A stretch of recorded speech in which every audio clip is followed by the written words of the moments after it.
Hi there, everyone. It's 4 o'clock in New York. So who was on Capitol Hill today? Was it the acting Attorney General of the United States of America? Or, as one Democratic lawmaker put it today, was it Donald Trump's consigliere? Todd Blanche came under withering questioning from Democrats over the wholesale replacement of the Department of Justice's 150-plus-year-old mission of upholding the rule of law in this country and around the world, with instead doing the bidding of an aspiring autocrat named Donald J. Trump. A key focus today, that $1.8 billion settlement funded by our money, taxpayer dollars. Our taxpayer dollars will now be used to compensate people who claim to have been wronged by the Justice Department, the so-called victims of weaponization. Here's Senator Van Hollen on that. This is an outrageous, unprecedented slush fund that you set up. Simple question. Will individuals who assaulted Capitol Hill police officers be eligible for this fund? Well, as it makes plain, anybody is... Just let me know if they're eligible for the fund. As was made plain yesterday, anybody in this country is eligible to apply if they believe they were victim of weaponization. Mr. Attorney General, let me ask you this. Are there going to be rules that say that if you've assaulted a Capitol Hill police officer or committed a violent crime, you will not be eligible? Why not make that a rule? I expect that, because I'm not one of the commissioners setting up the rules, I expect that there will be rules. You're appointing 4 of the 5 members, aren't you, Mr. Attorney General? Pardon me? You're appointing 4 of the 5 members. I am appointing all 5 members. You can certainly set up. There's also an individual who, after being pardoned by the president, went on to molest 2 children.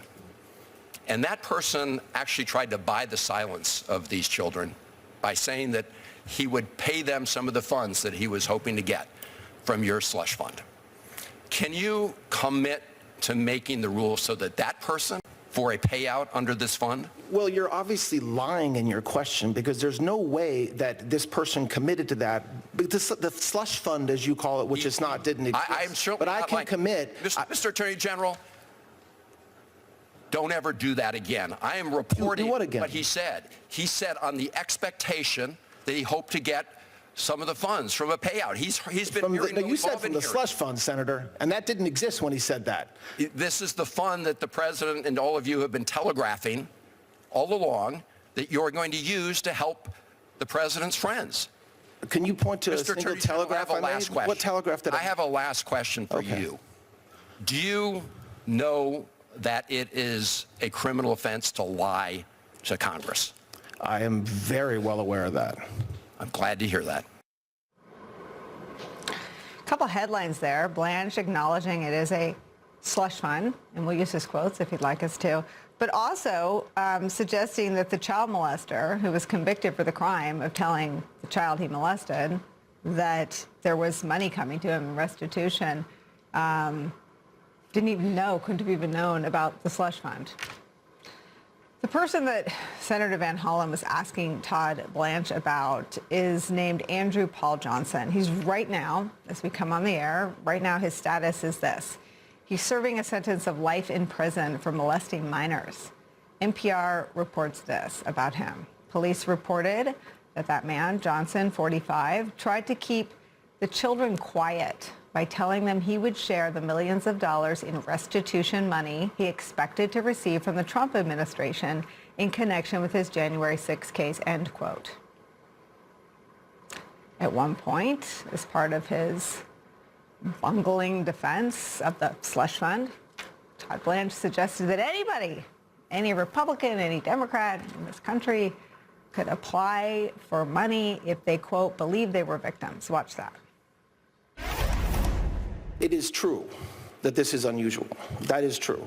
But it is not unprecedented, and it was done to address something that had never happened again either. So there is an unprecedented nature of what we did yesterday in response to years and years of weaponization. Just to correct a few things, Senator, it's not limited to Republicans. It's not limited to Biden. It's not limited to the Biden weaponization. It's not limited to, in any way, scope or form to January 6 or to Jack Smith. There's no limitation on the on the claims.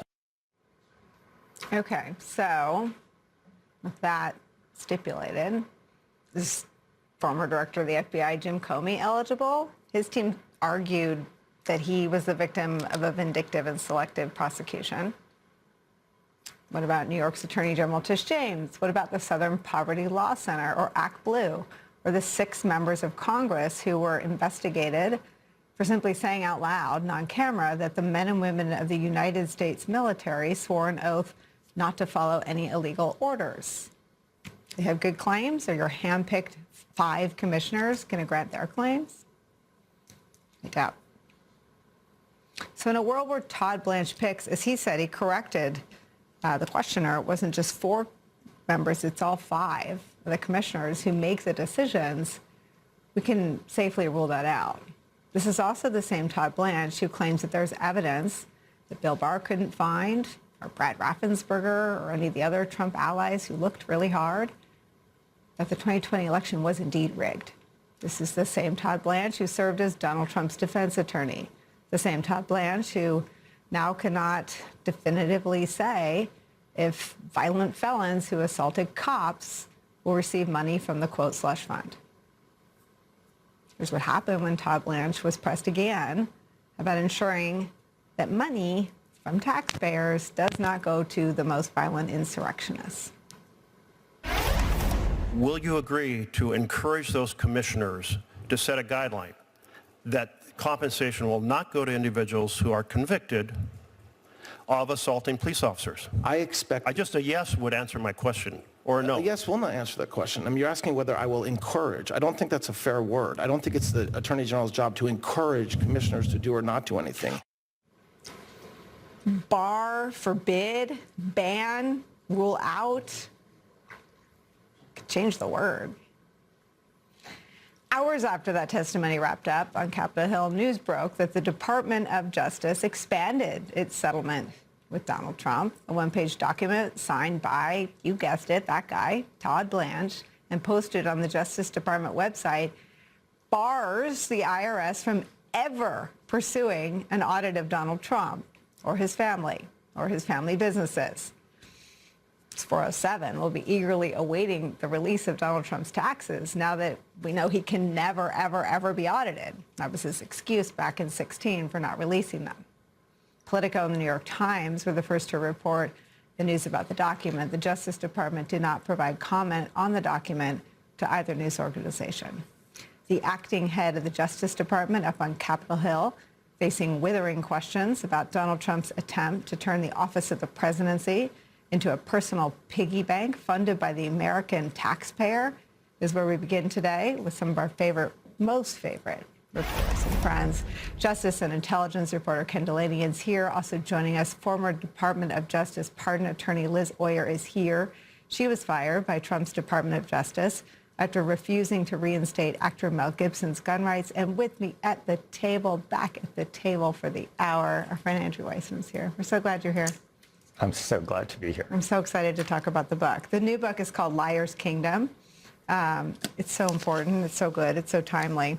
It's about how to stop Trump's deceit and save America. We deal with lying. We deal with gaslighting. We'll pull that thread all hour, and then we'll dive into the book Great. a little bit later on. I want to ask you about Todd Blanche's performance today. And there were actually a lot of guys. It's like a 3-ring circus, right? Vance was in one ring, Blanche on the other. The problem with performing for an audience of one, which is what they're all trained to do, motivated to do, is that the answers sound ridiculous. Right. I mean, that is the reason he could not say, we are not going to give money to violent felons. If you remember, before the inauguration, you had the vice president and Pam Bondi suggesting, well, don't worry, we're going to do a triage of the January 6th defendants to suggest that the violent ones would not get a pardon. Well, they got ahead of their skis because everyone got a pardon. And so here you see Todd Blanche not being able to even say that minimally decent thing. But I think I'd like to step back one step to this. The entire thing is built on, in my view, a lie. I mean, the entire predicate for this is that they're needs to be a fund because of the weaponization of the Biden Justice Department in going after people who attacked the Capitol on January 6th. We saw it with our own eyes. Those people, there was no weaponization. Those people got due process. They either pleaded guilty or they were found guilty by a jury, or they were awaiting trial. That is not weaponization. That is Mitch the justice McConnell system. actually justifies not convicting Donald Trump in his impeachment trial by saying he should be adjudicated by the justice system. Exactly. So this is all predicated on something that they're just pretending, oh, of course, all those people were victimized. I would remind people, we saw with our own eyes the crime. And even with all of that abundant evidence, these people were given due process, the rule of law, and there was an adjudication. What is happening now is these people are being told, if you commit crimes for Donald Trump, not only will you get a pardon, but you now have the prospect of cashing in on your crimes. What is the deterrent effect now going forward when you created this paid army with criminal impunity? Because there will not only be no criminal repercussions, there's a reward for what they're doing. This is gobsmacking, and the person who is announcing this and defending it is the head of what is our Justice Department. I mean, let me ask you about that, Ken Delanian. I mean, there's the pardons that happen on day one. There's the fund happening with Donald Trump, almost 17 points more unpopular than he was at the time. Rushing to the cameras are Todd Blanche and J.D. Vance, thrusting the most unpopular moments and hours of Trump's presidency. I mean, the reason J.D. Vance is the vice president is because January 6th involved the mission of, quote, hang Mike Pence. All of this is politically detrimental to Donald Trump. But what Andrew just alluded to is this is taking the people who carried out acts of violence that included the threat of, quote, hanging Mike Pence on January 6th on behalf of Donald Trump, who told them to, quote, fight like hell or you won't have a country. What, if anything, is the concern or the awareness that by pardoning them plus paying them, they're sending dangerous messages? Well, I can tell you, Nicole, there is a widespread outrage among the people that I talk to inside and outside the Justice Department and the FBI there. I've never seen them so angry as over this thing. And I just would like to expand on Andrew's point, and that's to me, this is the central point, that it's built on a lie, because we can't just let that slide. Todd Blanche, uses this phrase weaponization over and over again as if it's a fact. But in fact, it's a lie, and it's not just about January 6th. It's also a lie as applied to the Russia investigation, which is very much in play here. Donald Trump has been talking about people maligned and over-prosecuted during that investigation that Andrew was a part of, and also the Jack Smith prosecutions. Now, the Russia investigation, as you all know, was investigated by the Inspector General and by a special counsel, John Durham, who went over all the territory and found no wrongdoing, no evidence of political bias or improper predication.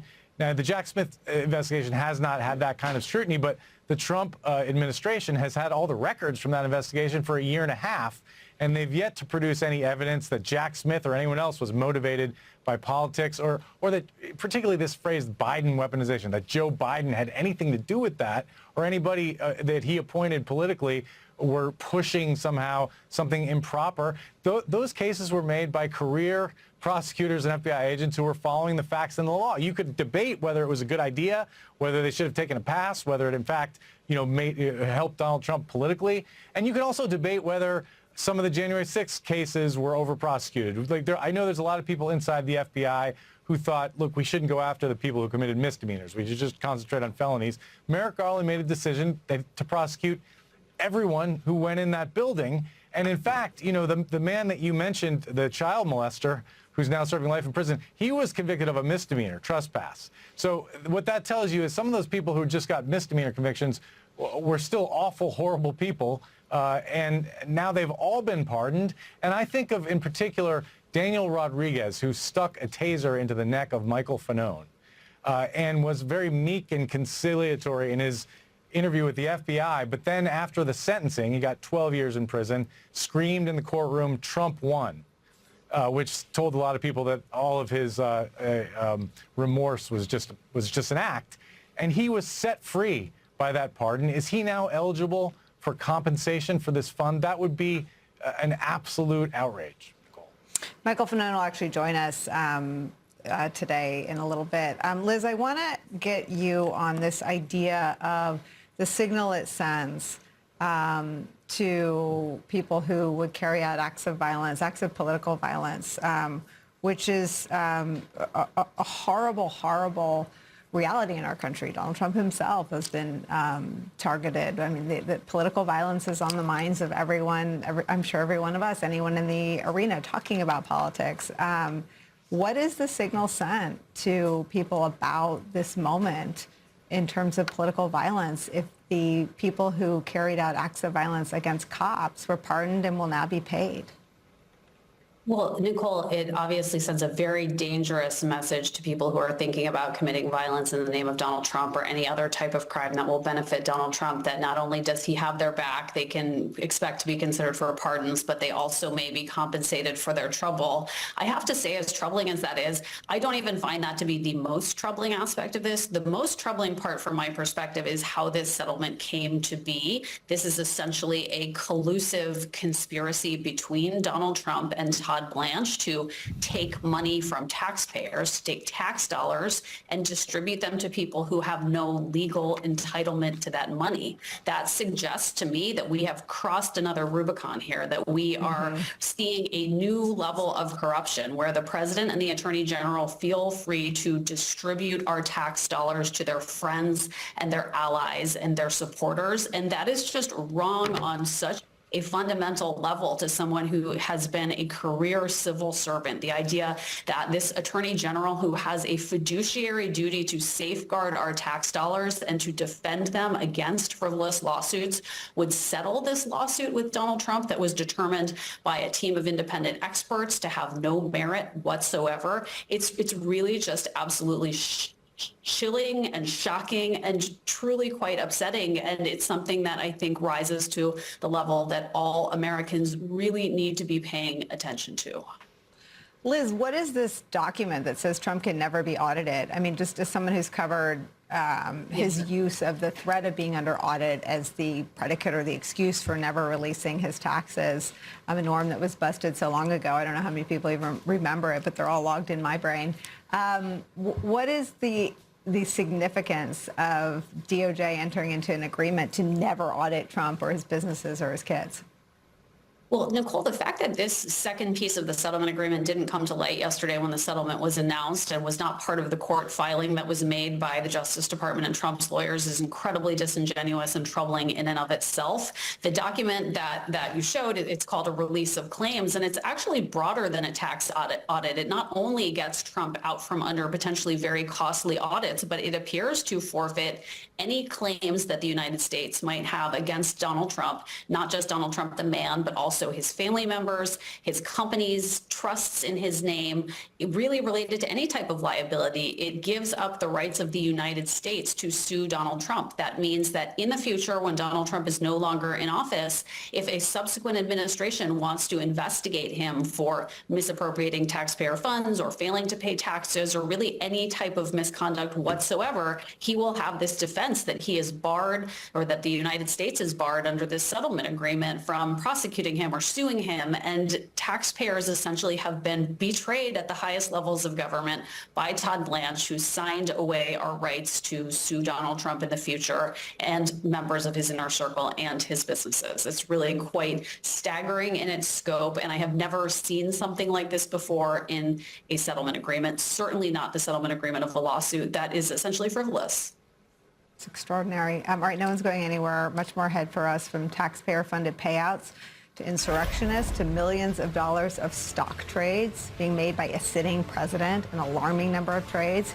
We'll talk about how Democrats can fight back against all of this blatant, flagrant, increasing level and pace of corruption, backed by a Republican Party who seems to be looking the other way. Maryland's Governor Wes Moore will join us coming up. Plus, Donald Trump sinks to another new low in his standing with the American people, with the American voter, and also with a sizable portion of the Republican voters that he clearly does not care about anymore. We'll look at that as voters head to the polls today in Kentucky, where Donald Trump's retribution campaign has zeroed in on the Republican congressman who led the successful effort to release the Jeffrey Epstein files. We'll get to all those stories and much more when Deadline White House continues after a quick break. Don't go anywhere. All right, so bad news for incumbent Senator John Cornyn, because President Trump has just announced that he is endorsing Texas Attorney General Ken Paxton. The same thing happened to Senator Cassidy. He lost his race on Saturday. And by the way, it's primary day in Kentucky right now where Thomas Massie is up. Donald Trump does not want Thomas Massie to win. We will see how that goes. A new survey, though, suggests that Donald Trump's endorsements could ultimately backfire for general elections in battleground states come November. Joining us, Chief Washington Correspondent for Puck, Leanne Caldwell, MS NOW columnist and contributor Philip Bump, Mark McKinnon, still with us. All right, so Leanne, Cornyn getting the snub. What is it going to mean for Texas? Yeah. So, Katie, this is something that has been an ongoing drama for several months now on what the president was going to do when it came to this race. He's obviously much more naturally aligned with Ken Paxton. Donald Trump is the reason that Ken Paxton actually was not convicted in his impeachment trial in Texas a few years ago. Trump convinced members to vote against that. But what this means is that Senate Republicans could very well have to spend $100, maybe $200 million to ensure that they keep control of Texas against Democrat James Tallarico. And that is something that is absolutely terrifying to Republicans, especially as their map is only growing and trying to keep hold of the Senate, Katie. So, Mark, when you're looking at the money spent in Texas, if you're not looking at Texas turning blue, which is, I guess, always, the white whale, what other races are you looking at in terms of being endangered by this big spend in Texas? Well, if I could comment on Texas for just a second, Katie. Sure. I mean, the point's well taken here is that even under the best case scenario, the reality is that Republicans are going to have to spend $100, $200, $300 million more dollars than they would have had to spend otherwise. This should be a safe seat for Republicans, and John Cornyn is a very safe senator, and they've got a very, very talented Democratic nominee on the Democratic side. So Tallarico is really good. Cornyn would have been probably taking the race and may still. He wins the race, but there's no question that Paxton is a much more vulnerable candidate to Tallarico. So it's weird that it came so late, first of all, but it's clear that Trump just couldn't help.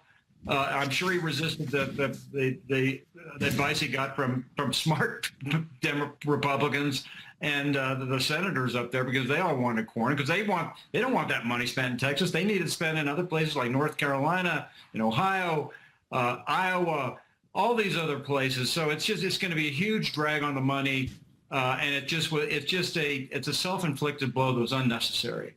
Let's talk about now the opposite of a Midas touch. Here's what Politico is reporting, according to new numbers. Trump's backing made voters an average of 22% more likely to support a candidate compared to the backing of other groups. But when voters who supported Vice President Kamala Harris in 24 were told that Trump backed a candidate, they were 55% less likely to support that candidate. That is a net negative for a candidate. And if that holds for November, there are a number of states that are purple or inching toward being purple, or districts that are purple, where in a general election, Donald Trump could be a problem. Phil?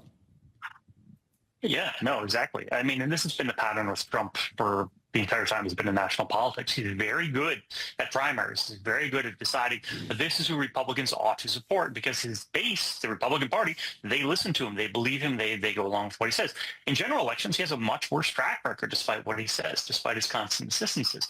And in fact, after the 2018 election, there was research that was done that found precisely this sort of effect you just described, which is that when Donald Trump, particularly when he would go to a place and advocate for a congressional candidate, yes, it boosted Republicans to come out and vote for that person, but it also increased Democrats who were like, oh, wait, this is who Trump wants. I'm voting against that. The researchers that came out with this research a couple of years ago estimated it may have cost Republicans 15 seats that year because Donald Trump came in and said, hey, Republicans, go vote for this guy. The Democrats heard that message too and said, okay, now we know who to vote against. All right, Phil, Leanne, Mark, thank you guys very much. Coming up, let's talk about the Democratic Party. We're going to talk about what happened last time, what should happen next time. We're also going to talk about Donald Trump losing a key constituency. Remember when he said he loved the poorly educated? Well, sounds like they don't love him so much anymore. Don't go anywhere. I'm exhausted by talking about how or why we lost and this and that. And honestly, it goes back to the whole point when people ask me about what do you think about an autopsy. My point is this: release it, don't release it. I don't care. Right. I really don't. I'm like, listen, if you need a research report to know why we lost in 2024, then that's actually part of the problem. Why'd you lose? Well, because I think we didn't engage people, and we did not deliver results with any forms of speed. I just think that everything in our party cannot be a 12-year analysis. Everything in our party cannot be, let me do a 7-year commission on this. It's like, listen, are you going to fix it or not? The Democratic governor of Maryland says his party does not need an autopsy to know what went wrong in 2024. Is he right? Joining us now, Democratic strategist Morris Katz. He worked on campaigns for New York Mayor Zohran Mamdani and Graham Plattner in Maine. Did really well with the Mamdani campaign. Thank you. All right, so let's talk about the Democrats more broadly. There is a debate right now about whether the party needs to reconcile with what happened in 2024. Wes Moore says no. Others say yeah, and the party needs to understand that running Joe Biden again was a huge mistake and admit it, come to terms with it. Where do you fall? I mean, I think we don't need an autopsy to tell us that running Joe Biden again was a big mistake and that we need dramatic change in the party. I do think there's a divergence of opinions around what makes the party brand toxic right now, and understanding what were at the root causes of that kind of erosion with working class voters, the erosion of faith in our party, is really important. So how do you understand it? What is it? I mean, I think the issue is that too often it's not clear who we're fighting for or who we're fighting against. We can't prosecute a case against corruption if we have corruption in our own ranks.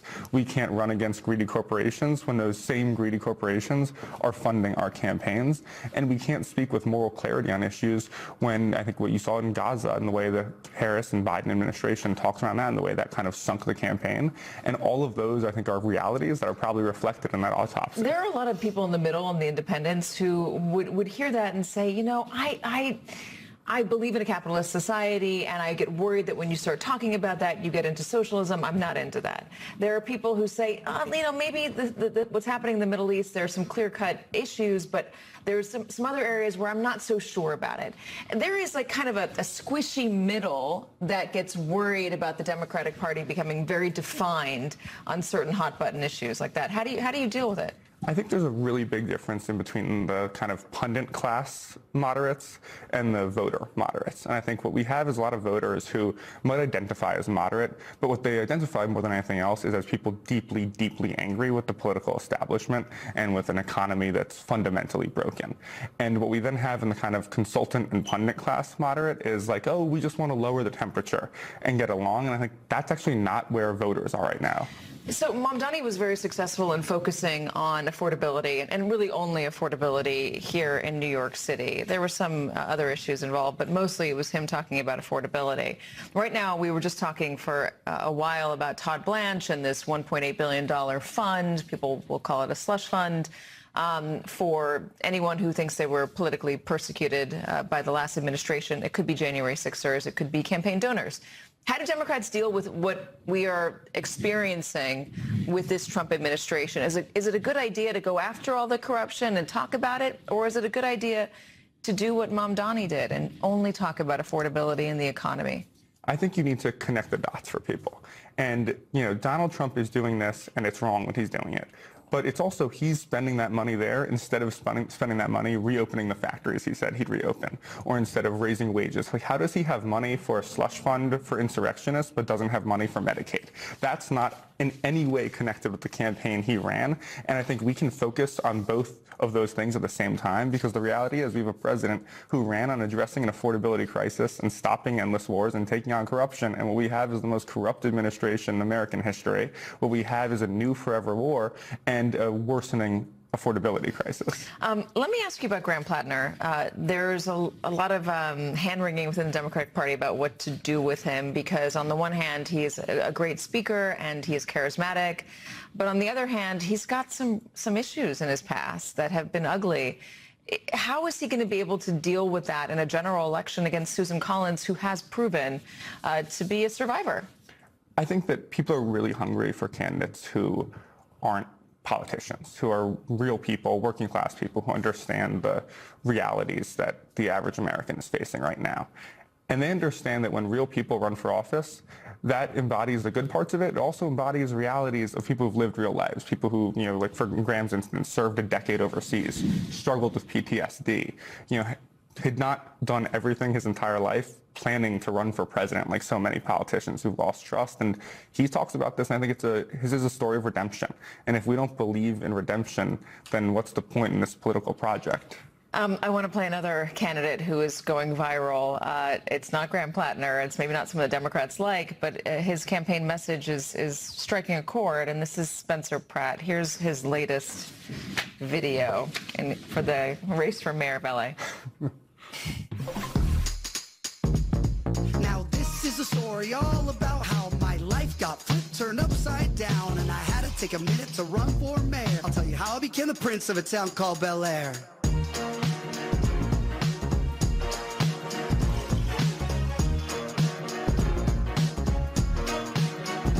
In West Los Angeles, Palisades, in my backyard is where I spent most of my days, feeding hummingbirds, relaxing all cool, avoiding all the bums outside of the school. When a couple Okay.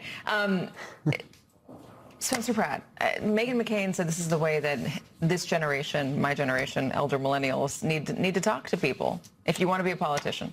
I mean, I don't know if I want to see every politician engaging in the exact same practices, but I think it does speak to something. He's breaking through. Yeah. You can't argue with the fact he's that addressing an issue in Los Angeles that people, get into the consultant speech on. Absolutely. And that is the thing to me, where he communicates in a way that no other politician's communicating, and actually does relate to the Graham thing in the sense of there's an authenticity there that I think really attracts people. And there are Democrats who support him and will say, I'm a Democrat, but I also look around the city of Los Angeles and the homeless problem is real. There seems to be a drug issue going on there, and it's not being addressed by the very people who say that they're going to address it humanely.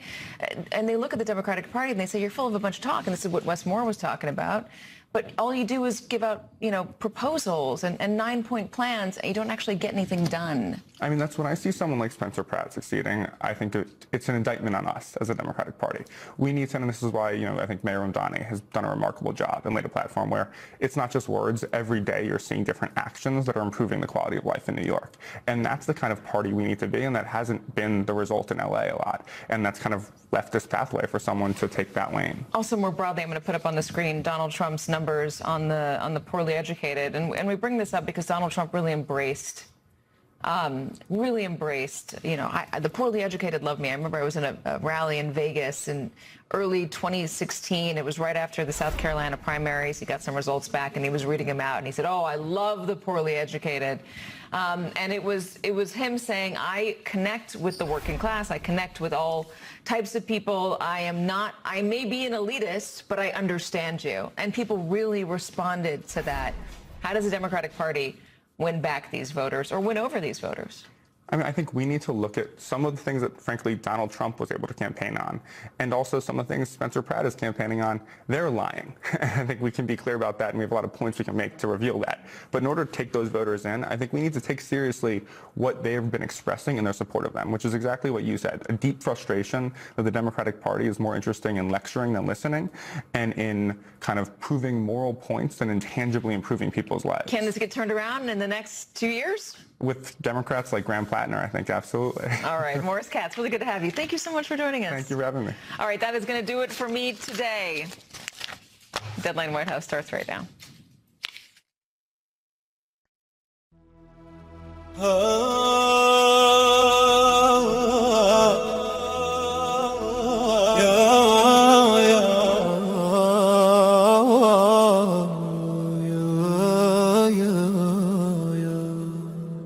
مولاي صل وسلم دائما أبدا على الحبيب الذي أجاءنا هدى يا رب بالنور أكرم مهجتي واغفر ذنوبي وهون كربتي أنت الرجاء إذا ضاقت بنا الدنيا وبذكرك العالي تحيا روحنا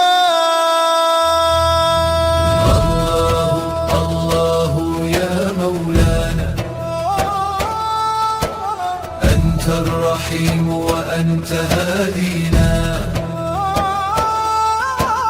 الله الله يا رحمن بنورك اجعل قلوبنا إيمان صلوا على طه الرسول محمد خير البرية والنور المؤيد من بالصلاة عليه نال راحة والقلب من أنواره يتجدد يا ربنا اجعلنا على درب الهدى واختم بالخيرات أعمارنا مدى مولاي صل وسلم دائما أبدا على الحبيب المصطفى